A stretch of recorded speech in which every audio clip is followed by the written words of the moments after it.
Hi, would you like to know how to assemble earrings? Great, I'm going to show you. You will need jewelry pliers, hardware like jump rings and earring hooks, and your jewelry pieces. Take your jump ring and place it in the pliers with the opening facing up. Take your other pliers and twist open the jump ring. Do not pull open, twist open. Add your first piece and the second that it will be connected to, and twist to close. Continue with the rest of the jump rings.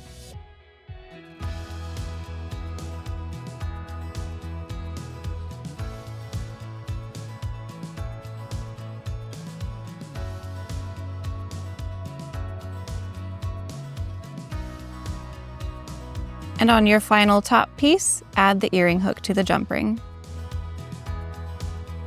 If your earring hook is facing the wrong direction, hold the loop with the pliers and twist the top into the correct direction. And that is how you assemble earrings. My name is Brianca Thornton, and if you'd like to learn how to make your own jewelry pieces, you can check out my new course on Domestika.